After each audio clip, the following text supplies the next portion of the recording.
You usually picture a network outage as a purely technological failure, right? Oh, absolutely. Like a backhoe accidentally slicing through a cable. Yeah. A backhoe hits a fiber optic cable in some industrial park, or, I don't know, a massive server farm in Virginia just loses its cooling systems. And then the IT department just points to a red dot on a sterile dashboard and says, well, the line is dead. Right. It's binary. It's up or down. And it's clean, it's measurable, and honestly, it's highly comforting because it feels entirely contained within the realm of modern engineering. Well, we've really conditioned ourselves to equate the very concept of a network with electricity, silicon, and glass.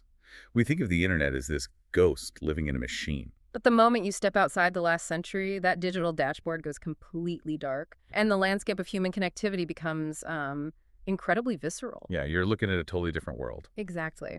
We are talking about networks constructed out of damp wood, stretched animal skins, atmospheric conditions, and literal human sweat. And what's fascinating here is that this isn't just trivia. It is the architectural blueprint for everything we do today. Wow, really? Every core principle. Every single one. I mean, packet switching, error detection, encryption, routing tables, all of it was forged in a mechanical and biological crucible long before anyone figured out how to harness an electron. Okay, let's unpack this. Because today's deep dive is all about how humanity conquered distance and time before electronic networks. And I want you, listening right now, to realize that this is not some abstract history lesson. No, not at all. The text message you sent, like 5 minutes ago, it relies on an evolutionary tree that started with literal fire and running shoes. Because before we had cables, before we even had the written alphabet, early remote communication was entirely bounded by the horizon of human perception. Meaning if you couldn't see it or hear it, you were offline. Exactly. The constraints of the biological senses were the first physical limitations early engineers had to overcome. So at the absolute foundation, you have the human voice. Right, just yelling. Yeah, but a shout dissipates almost immediately. So you see the development of whistle languages. Whistle languages, like Yeah. actually whistling words. Yeah, in places with deep valleys and mountainous terrain, like the Canary Islands or parts of Mexico, indigenous communities developed highly sophisticated phonetic whistles. Oh, because a whistle carries further. Right. A whistle can pierce through ambient noise and cross a ravine where a shout now it just becomes an echo. But even a whistle requires a massive amount of lung capacity, right? Yeah. And the bandwidth is pretty tight. You literally run out of steam. You do. It's incredibly physically demanding. So I was reading the source material about the alternative to the human voice, and it honestly blew my mind. The percussion networks. Ah, yes. The drums. Specifically the West African talking drums. I mean, I always thought drums were just for rhythm or alarms. What's fascinating here is the sheer acoustic engineering behind those instruments. Yeah. These were not simply alarms. They weren't just a loud noise meant to signal, danger. The talking drum was a precision tool designed to transmit complex, highly specific linguistic data. Wait, how do you send specific linguistic data with a drum? It's incredible, really. I mean, I can understand tapping out a Morse code rhythm, but Morse code is a relatively modern invention, right? It requires a translated alphabet. So how does a drum actually talk? Well, it relies entirely on the linguistic structure of the local spoken language. Yeah. Many languages in West and Central Africa, like Yoruba, for example, are tonal. Okay, tonal, meaning the pitch matters. Exactly. The pitch of your voice dictates the meaning of the word. So, if you say a syllable with a high pitch, it means one thing. And if you say the exact same syllable with a low pitch... It means something completely different. Oh, wow. Yeah. Okay, so how does the drum replicate that? The drums were actually constructed to allow the musician to squeeze the instrument. By physically squeezing it, they alter the tension of the drum head, which changes the pitch mid-strike. So they are effectively bypassing the alphabet entirely. They're just playing the shape of the spoken words. Yes. They were playing the tonal contour of the language. They transmit the rhythm and the pitch of a whole sentence, so the drum acts as a surrogate voice. That is wild. A skilled drummer could announce the birth of a royal child, or declare a localized war, or even track the movement of a herd of animals. And then that acoustic packet of data would just bounce from village to village. Right. It would be picked up by the next village, interpreted, and redrummed, so it traveled exponentially faster than a human runner ever could. I definitely see the speed advantage there, but man, this feels like an incredibly fragile system. Oh, it had its limits, for sure. It's like an early Twitter character limit, but worse. You are restricted to a burst of tonal data, and it's heavily dependent on the listener's ear. Yeah, the error rate could be an issue. And here's where I want to push back a bit. If the message is completely reliant on acoustic travel through the open air, doesn't a single thunderstorm effectively act as a localized internet outage? Oh, absolutely. A thunderstorm completely severs the connection. So the wind blows the wrong way and your network is down. Exactly. The acoustic network was entirely at the mercy of the troposphere. Rain, dense foliage, ambient animal noise, and just the physical stamina of the drummer, all of that dictated the uptime of the network. It's like having the worst Wi-Fi signal imaginable, just constantly dropping out. Right. And the inherent unreliability of sound over distance forced human engineering into a parallel channel. If sound is too easily scattered, well, you have to use light. Which brings up the classic Hollywood trope, right? The smoke signal. The smoke signal, yeah. But looking into the actual mechanics of how this was utilized, especially by the Plains tribes of North America, it was deeply mathematical. Very precise. It wasn't just throwing some wet leaves on a campfire and hoping for the best. No, it was an early form of atmospheric binary code. Binary code, really? Yeah. To generate a functional smoke signal, you have to manage the chemical combustion precisely. You build a fire, often introducing specific damp materials like green grass or wet bark, to create a thick, opaque smoke. Right, you need it to be super visible. Then you use a physical barrier, like a damp animal hide or a blanket, to choke and release the updraft. So the blanket is the switch. It's the 0 or the 1. Exactly. You are either sending smoke or you are withholding it. Wow, so it really is just on or off. You are manipulating the density, the shape, and the duration of the thermal column. A long, continuous plume carries a distinct meaning compared to, say, 3 short, rapid puffs. But the physical execution of the smoke signal is only half the equation, right? The more complex challenge is the cognitive framework required to actually understand it. Because there is no universal dictionary for smoke. None whatsoever. The success of this visual network relied entirely on a localized, pre-agreed protocol. A protocol. Yes.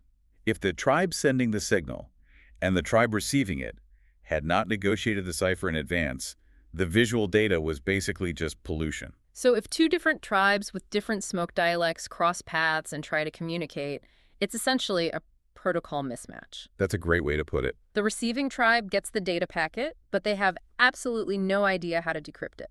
It is the equivalent of trying to load a modern, heavily scripted web page using an outdated, unsupported browser.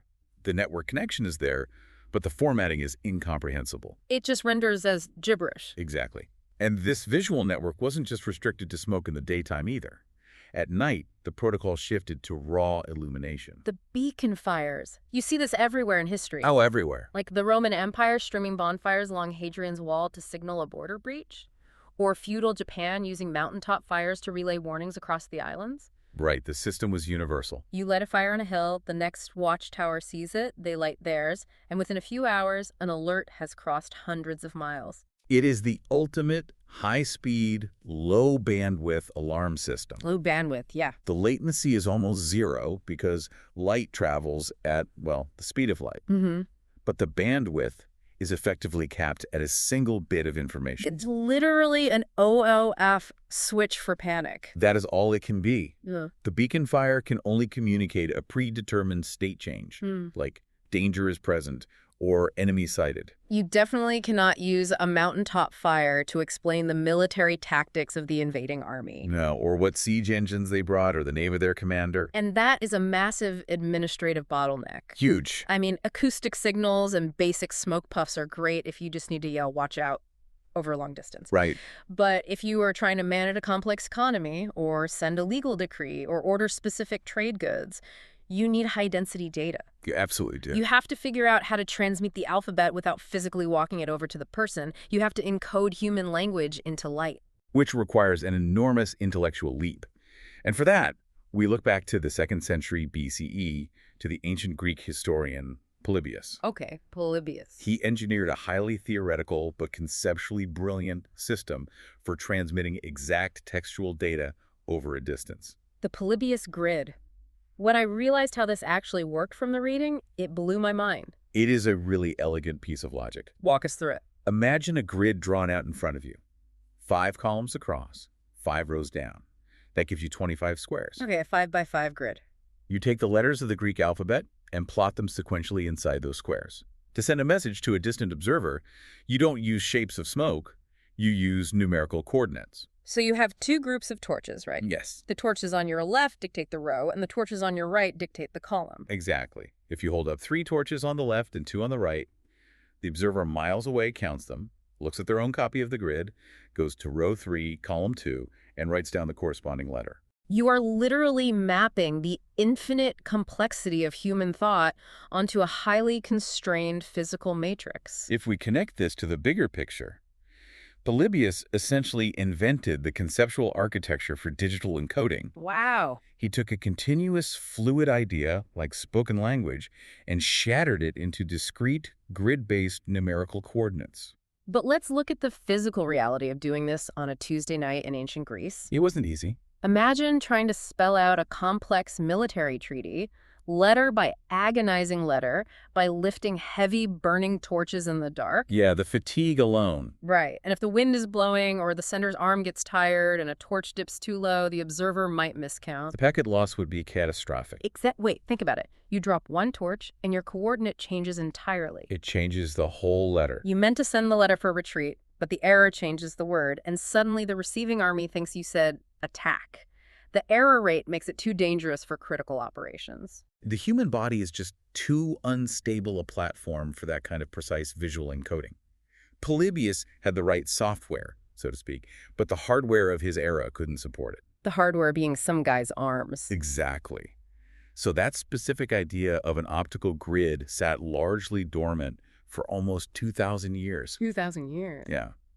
It wasn't until 1794 that the French government decided to solve the hardware problem by building a massive, nationwide optical network. The Chappetelegraph.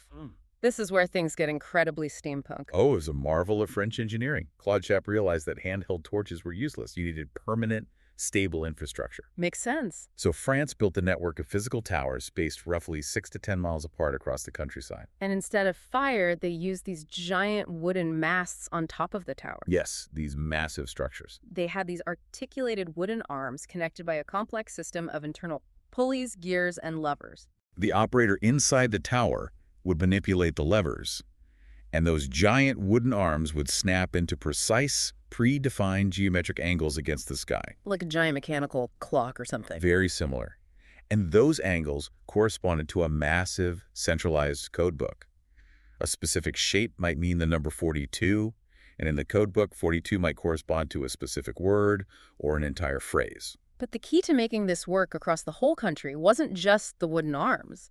It was a brand new optical technology, wasn't it? Yes, the telescope. Right. Without the invention of high-quality magnifying lenses, the towers would have had to be built much closer together, which would drastically increase the cost and complexity of the network. Here's where it gets really interesting for anyone who has ever tried to boost their home Wi-Fi signal. Oh, I love this comparison. These French operators sitting in these cold, drafty towers, staring through brass telescopes, well, not ... but, they weren't the final recipients of the message. No, they weren't reading it for themselves. They're human routers. They were performing the essential function of signal regeneration. Signal regeneration. Right. In any network, whether it is light moving through the air or electricity moving down a copper wire, the signal degrades over distance. It scatters. It weakens. Just physics. Exactly. So the only physical way to span a massive distance, like from Paris to Lille, is to receive the degraded signal, interpret it, and then generate a brand new full-strength signal for the next leg of the journey. It's a mechanical repeater. That's exactly what it is. The visual data comes in weak through the operator's telescope. The operator processes the shape, grabs his levers, and blasts out a fresh, crisp visual signal with his own wooden arms. And it allowed complex sentences to travel hundreds of miles in a matter of hours. That is amazing. But I have to ask about the glaring security flaw here. Privacy issue. Yeah. These towers are waving giant, readable wooden arms against the sky, visible to literally anyone with a spyglass for 10 miles in any direction. Isn't this an entirely open, unencrypted broadcast? It was incredibly vulnerable to interception. If you possessed a stolen copy of the government codebook, you could just sit on a hill with a spyglass and wiretap the entire optical connection. That is so sketchy. But the vulnerability went beyond just reading the mail. You could actively inject malicious data into the network. Wait, what? How do you hack a wooden tower? In 1834, two bankers, Francois and Joseph Blanc, executed what is widely considered the world's first cyber attack. In 1834. Yes, they realized that the telegraph operators on the Paris to Bordeaux line occasionally made mistakes. And there was a specific predetermined error symbol they would throw to tell the next tower to ignore the previous symbol. A physical backspace key. Precisely. It was a backspace. So the Blanc brothers bribed an operator near Paris. Oh, wow. When the official stock market prices were being transmitted, the bribed operator would secretly slip in an extra symbol indicating whether the market was up or down, and immediately follow it with the error symbol. Okay, wait. So the honest operators down the line saw the symbol but then saw the error sign. So they didn't write it down in the official government logbook. Right, they ignored it. They just passed the sequence along automatically because that's their job. Exactly. Hmm. But an accomplice of the Blanc brothers was sitting near the tower in Bordeaux with a telescope watching for that specific error sequence. Oh my God. They decoded the hidden market data days before the official mail coaches arrived, allowing the brothers to trade on the Bordeaux exchange with essentially future knowledge. That is staggering. They hacked the optical network's error correction protocol. They did. They used an exploit in the backspace function to commit insider trading in 1834. That is honestly one of the craziest things I've ever heard. But, okay, even if you solve the encryption problem, the Chappetelegraph still suffers from a fatal physical flaw, doesn't it? It leaves no physical receipt. Right. Optical signals are inherently ephemeral. The photons hit your retina, and then they're gone forever. Right. If you are an emperor and you need to send a signed treaty with a wax seal, or like a highly detailed architectural schematic for a new cathedral, or a multi-page tax ledger, well, you cannot wave that through the air. A wooden arm cannot transmit a legally binding signature. Exactly. When you require undeniable, verifiable data that persists after the transmission is complete, optical networks just fail. You have to move physical atoms across the geography of the Earth. And for most of human history, that meant strapping your data to the back of an animal or a human being and telling them to run. The muscle-powered internet. The muscle-powered internet. This is where data transport becomes a grueling test of biological endurance. It really does. We all know the legend of Pheidippides running from Marathon to Athens, right? But the examples from the Americas are even more intense. The Aztec Empire had the Panani. Ah, yes. These elite relay runners who moved intelligence so quickly they could literally bring fresh ocean fish inland to the emperor's table before it spoiled. The logistics of the Panani were highly structured. But if we're talking about South American data transport, the true marvel was the Chasqui runners of the Inca Empire. The Chasqui runners. The Inca controlled a vast territory stretching along the spine of the Andes Mountains, which is an incredibly harsh vertical environment. And the craziest part about the Inca is that they managed this massive imperial network without ever developing a two-dimensional written alphabet. Right, no traditional writing. The Chasqui runners weren't carrying pouches full of paper, they were carrying the quipu. The quipu is one of the most sophisticated, non-textual data storage devices ever engineered. It's wild to look at. Because they lacked a flat written script, the Inca encoded their administrative data in 3 dimensions. A quipu consisted of a primary horizontal cord from which hung dozens, sometimes hundreds, of subsidiary knotted strings. So how do you actually read a knot? Like, how does a bump in a string tell you how much corn a village owes in taxes? It functioned on a base 10 positional system, much like our modern decimal system. Okay, base 10. The type of knot, the specific placement of the knot along the string, whether it was near the top or the bottom, the direction the yarn was twisted, and the color of the dye used on the cord all represented different categorical and numerical values. So the color mattered too? Yes. A yellow string might represent gold, a white string might represent silver, and the knots on that string would indicate the exact quantity. It's a 3-dimensional physical spreadsheet. It is exactly a physical spreadsheet. And the Chasqui runner is the human flash drive, physically carrying that spreadsheet up a mountain at an altitude of 12,000 feet. They operated in a relay system, passing the quipu from one runner to the next at designated way stations. This allowed complex census data, military logs, and labor taxation records to flow seamlessly into the capital of Cusco. That's incredible. But if we're talking about the absolute pinnacle of muscle-powered data routing, the undisputed heavyweight champion is the Mongol Empire's YAM system, right? The YAM, established in the 13th century under Genghis Khan, is an administrative masterpiece. A masterpiece. The Mongols conquered the largest contiguous land empire in human history, stretching from the shores of the Pacific Ocean all the way Eastern Europe. Just massive. You cannot govern a landmass of that magnitude with ad hoc messengers. You need permanent, heavily fortified infrastructure. So how did the Mongols actually build it? What does a continental horse network look like on the ground? It required the construction of thousands of relay stations, known as urtu, spaced roughly 20 to 40 miles apart across the entire expanse of Eurasia. 20 to 40 miles, okay. And these stations were not just empty sheds. They were massive logistical hubs.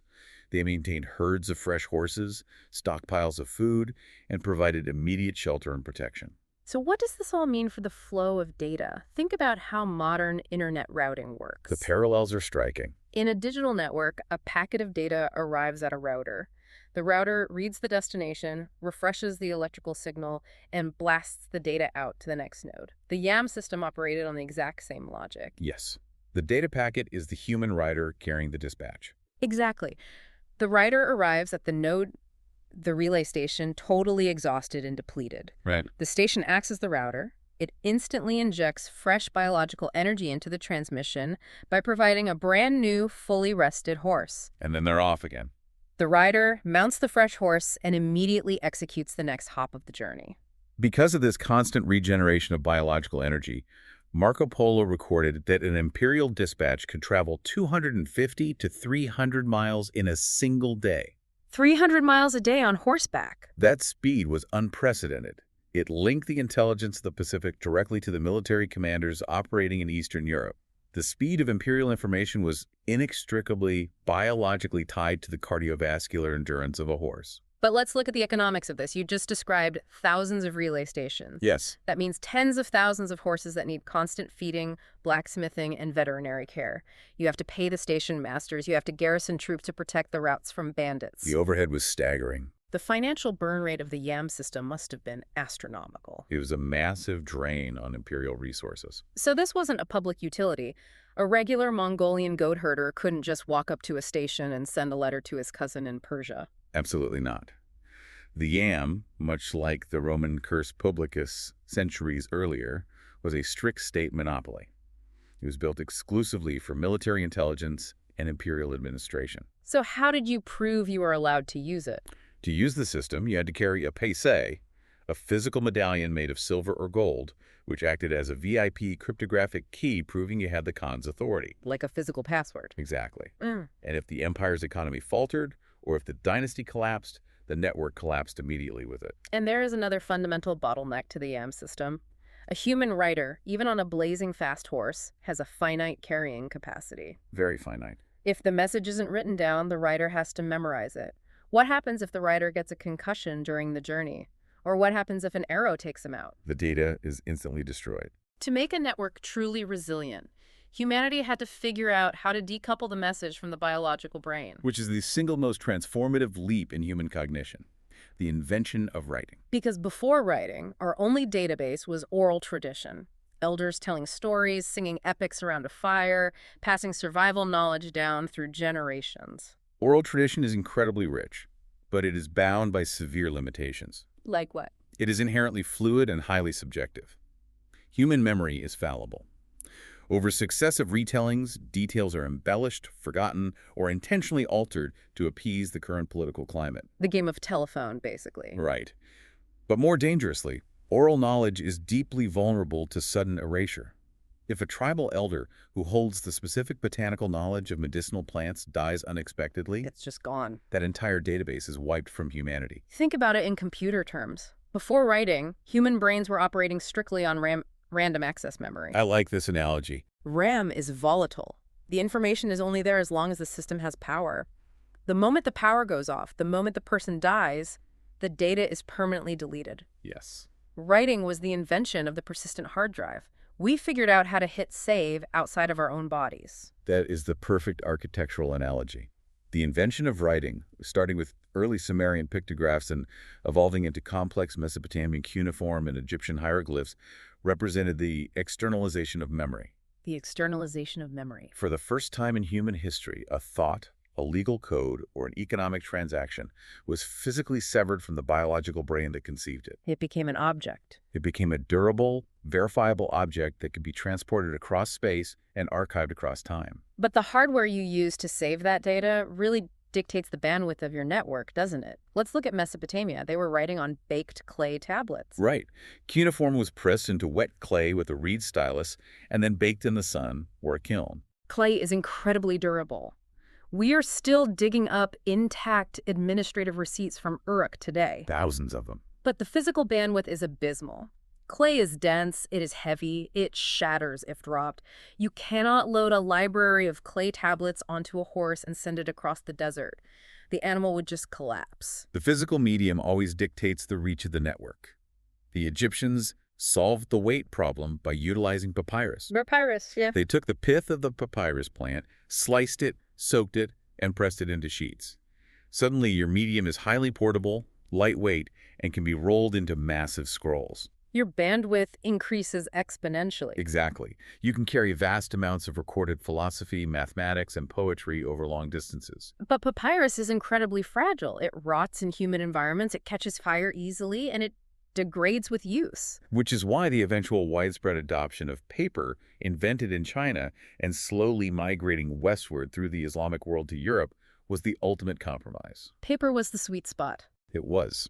Paper was cheap to produce from rags or wood pulp, lightweight enough to transport by the ton, and reasonably durable if stored correctly.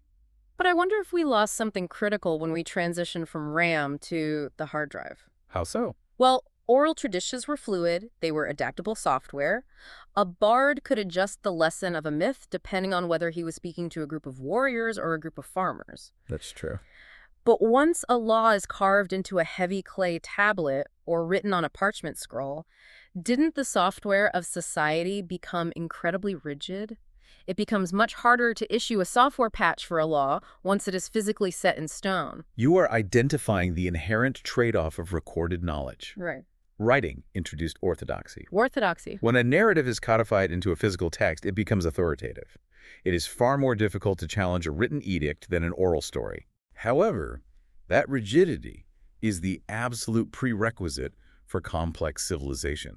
You cannot administer a multi-ethnic empire, coordinate the logistics of a massive standing army, or maintain a consistent legal code based purely on hearsay and fluid storytelling. Yeah, that would be chaos. You require the rigid, externalized memory of the written word to build a stable administrative foundation. And once that foundation is built and society has access to cheap, lightweight paper, the volume of data generation just explodes. The network traffic spikes dramatically. Exactly. Wait, let's look at the logistics of that. If you are a merchant in 14th century Europe and you have lightweight paper, you are generating letters of credit, trade orders, and contracts every single day. Constantly. But you can't just hand a highly sensitive banking document to a random traveler heading east and hope for the best. No, that's far too risky. Ad hoc routing no longer supports the sheer volume of commercial traffic. Society desperately needed dedicated, standardized routing systems. As Europe transitioned from the Middle Ages into the Renaissance, the necessity for reliable data transport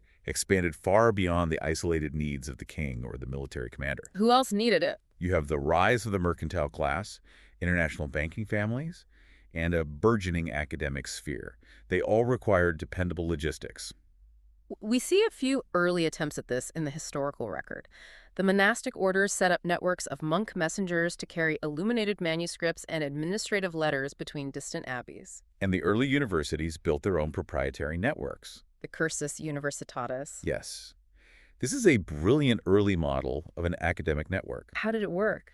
If you were a theologian lecturing at the University of Paris, and you needed to debate a concept with a peer at the University of Bologna, you relied on specialized university couriers. So it connected the schools. It allowed the intellectual elite of Europe to synchronize their research across borders. It is the physical, muscle-powered predecessor to modern digital academic networks like CSNet. But those were closed networks. The university courier didn't care about the local blacksmith's mail. No, not at all. If we want to talk about the true commercial internet service provider of the pre-electronic age, we have to talk about the Thurn-Taxis family. The Thurn-Taxis monopoly is a phenomenal example of network capitalization. They were huge. Originating in northern Italy, this family essentially built and operated Europe's first truly international commercial postal service throughout the 15th and 16th centuries. They primarily served the Holy Roman Empire, but expanded far beyond it. And they weren't just carrying letters, they were building the physical architecture of a network. Correct. They established massive organized chains of post houses, maintained fleets of carriages, and managed thousands of riders. What's fascinating here is their imposition of standardization. They introduced uniform pricing rates based on distance and weight. Just like modern postage. They mandated specific, predetermined routes. When a postal service charts a map of its post houses and dictates the exact path a rider must take to get a letter from Vienna to Brussels, they are physically manifesting a routing table. A physical routing table. They are defining the structural nodes and the active paths of the network. So the Thurn and Taxis family was essentially a massive telecom monopoly. If you wanted to do business across European borders, you had to pay their transit fees. Just no other choice. But national governments aren't going to let a private family control the flow of all continental data forever. So we see the rise of state-owned postal monopolies. France centralizes its mail under Louis XVIII and later Cardinal Richelieu. England establishes the Royal Mail. The state takes over. But this centralization brings up a massive privacy issue. These national postal systems democratized communication for the rising middle class, sure, but didn't they also create the world's first mass surveillance networks? They certainly did. If the state owns the mail routes, the state owns the intelligence. That is a critical observation and historically entirely accurate. The state did not centralize the postal network merely for the convenience of its citizens. The network was a mechanism of control. Right. Cardinal Richelieu centralized the French post specifically so his agents could intercept the physical mail. They were performing man-in-the-middle attacks. Literally. The state operated specialized intelligence departments, often called the Cabinet Noir or the Black Chamber. The Black Chamber? That sounds so ominous. These were rooms dedicated entirely to espionage. Highly trained clerks would carefully melt the wax seals on intercepted letters, copy the contents, forge the seals back together, and send the letter on its way. Wow. And the sender and the recipient had no idea their data had been compromised. None at all. When the physical infrastructure of the network is owned and operated by the state, the privacy of the user is inherently compromised. It is the exact same debate we have today about end-to-end encryption and government backdoors. It's wild to see it happening with wax seals. The technological medium changes, but the struggle over who controls the flow of information remains a constant historical through line. But the postal network, as incredible as it was at routing data from point A to point B, highlighted a massive new bottleneck. Broadcasting. Point-to-point routing is fine for a personal letter or a spy's report, but what if point A needs to send that exact same data packet to 10,000 different point Bs simultaneously? You are describing the fundamental problem of broadcasting. If an author, a philosopher, or a scientist in the early 1400s wanted to disseminate their findings to a wide audience, the process was agonizing. You had to hire a room full of scribes, right? You had to hire scribes to copy the manuscript by hand. It was phenomenally expensive, painfully slow, and deeply prone to transcription errors. Right. If a scribe gets tired and copies a complex astronomical chart incorrectly, the entire scientific value of that copy is destroyed. Completely destroyed. Society desperately needed a physical machine capable of mass broadcast. Which leads to the technological earthquake of the 15th century. Johannes Gutenberg and the mechanization of text reproduction. The printing press. Now, people often think Gutenberg just woke up and invented the idea of pressing ink onto paper. But woodblock printing existed in Asia for centuries prior? Woodblock printing was exquisite, but it required an artisan to carve an entire page of text into a single block of wood. That sounds exhausting. It was incredibly labor-intensive, and if you made a mistake carving a single letter, the entire block was ruined. Gutenberg's true genius was the conceptual leap to movable type, and the metallurgical engineering required to make it practical. He shattered the text into individual reusable components. He created a steel punch for every single letter and punctuation mark. He would drive that steel punch into a softer copper matrix, creating a perfect mold. Okay, so a mold for every letter. Then, using a specialized hand mold and a unique alloy of lead, tin, and antimony that expanded perfectly as it cooled, he could cast thousands of identical metal letters rapidly. So you take these tiny metal letters, arrange them into a frame to form sentences and paragraphs, lock it tight, ink it, and press it onto paper. Exactly. And when you are done printing 100 copies of that page, you don't throw the letters away. You break the frame apart, sort the letters back into their wooden cases, and reuse them to spell entirely different words for the next book. It fundamentally shifted human communication from a point-to-point paradigm to a one-to-many broadcast medium. And the societal impact of a mechanical broadcast network is staggering. The philosopher Jürgen Habermas argued that the printing press was the technological catalyst for the bourgeois public sphere. The bourgeois public sphere, what does that mean? Well, prior to mechanical printing, information was largely a top-down mandate. The church or the crown declared the truth, and the populace absorbed it. The printing press allowed for the cheap, rapid production of pamphlets, broadsides, and eventually newspapers. It decentralized the authority to broadcast. It created an abstract intellectual space, a public sphere, where private citizens could consume the exact same mass-produced information and engage in critical, rational debate about governance, religion, and society. I see where you're going with this. Before the press, authority was totally centralized because the ruling class physically controlled the scribes, the parchment, and the libraries. Right. They controlled the means of production. The printing press bypassed those gatekeepers entirely. Anyone who could acquire the lead type and a press could become a broadcaster. Exactly. It feels like the exact same disruption we witnessed when social media bypassed traditional television news networks. When Martin Luther nailed his 95 Theses to the door in 1517, and it was immediately taken, translated, and mass-printed on presses across Germany, well, that is the 16th century equivalent of a decentralized viral post breaking a massive political scandal. It is a profound historical parallel. The rapid, uncontrolled dissemination of ideas fractured the monolithic power structures of medieval Europe. It broke the system. But the press also achieved something entirely different for the scientific community. This raises an important question about how the printing press allowed for the version control of human knowledge. Version control, like tracking changes in a software repository. Conceptually, yes. Before the press, as we discussed with the scribes, data degraded through manual copying. The printing press locked the data in place. Oh, because every copy is identical. For the first time in human history, an astronomer in London, a mathematician in Venice, and an anatomist in Paris could open a book and look at the exact same diagram, the exact same mathematical formula positioned on the exact same page. It eliminated transcription errors from the transmission of scientific data. It enabled the scientific method to flourish. Scholars could finally trust that they were debating the same data set. That is massive for scientific progress. Furthermore, the advent of mass-produced periodic media, the daily or weekly newspaper, did something deeply psychological to the human experience.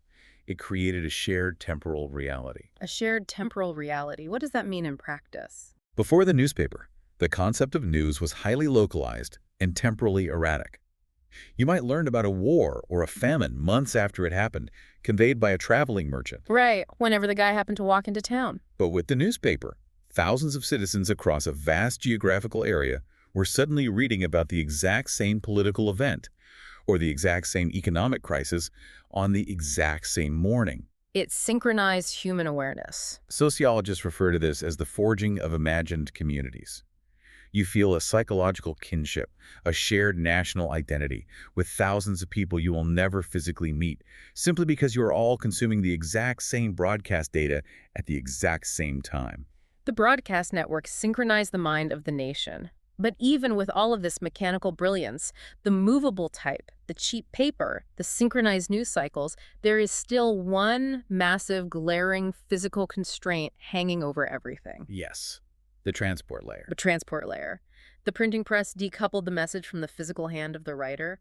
The author didn't have to manually write the book 10,000 times. No, the machine did that. But the physical paper itself, the heavy-bound book, the stack of daily newspapers, still had to physically travel across the earth. The world was intellectually synchronized, but its physical distribution was still shackled to the muscle-powered infrastructure we discussed earlier. Right, the horses. Information could be mass-produced in a matter of hours, but it could still only travel at the maximum speed of a galloping horse, a wooden carriage on a rutted road, or a wind-powered ship navigating unpredictable seas. We had engineered the data, but we had not yet engineered the speed of light. Which brings us to the end of this incredibly grueling physical road. Let's take a step back and look at the sheer scale of the journey we've just mapped out. It's quite a journey. We started with the immediate, visceral, but fleeting pulses of acoustic energy through the West African talking drums and the localized atmospheric binary of smoke It's signals. the very beginnings. Then we unpacked the cognitive leap of the Polybius grid, trying to force human language into numerical coordinates. And we saw that idea mechanically perfected in the high-speed, unencrypted optical relays of the Chappe towers. We tracked the raw, exhausting physical endurance required to move unwritten data, relying on the Chasqui runners and the knotted three-dimensional spreadsheets of the Quipu, leading to the massive continent-spanning logistical machinery of the Mongolyamsystem. Then we witnessed the ultimate technological triumph of externalizing human memory, moving from the volatile RAM of oral tradition to the persistent hard drives of clay, papyrus, and paper. Externalized memory. We looked at how families like Thurn and Taxes built the physical routing tables of the Postal Service, bringing up massive questions about state surveillance. And finally, we saw how the mechanized lead of the printing press gave humanity the power to broadcast, synchronizing our reality and establishing version control for our science. When you lay it all out sequentially, the conclusion is really inescapable. So what does this all mean? Every single fundamental architecture of the modern digital internet encoding data, repeating signals, routing packets, establishing protocols, and mass broadcasting was conceptualized, engineered, and physically built using biological and mechanical components centuries before we ever harnessed electricity. We built the internet out of wood and horse muscle long before we built it out of silicon. So the next time you pick up your smartphone, the next time you get a push notification or an email pings your inbox, I want you to look past the glass and the battery. Look deeper. Recognize what that device actually represents. It is the technological great-grandchild of a damp blanket being manipulated over a fire on the Great Plains. It is the descendant of a Chasqui runner carrying a knotted cord through a freezing mountain pass in the Andes. It's simply the latest, fastest iteration of an unbroken, relentless human obsession to connect across the void. And if we look forward rather than backward, this journey forces us to confront a profound question about our immediate future. A very profound question. We have just spent the last hour mapping how our ancestors spent 5,000 years successfully externalizing their biological memory.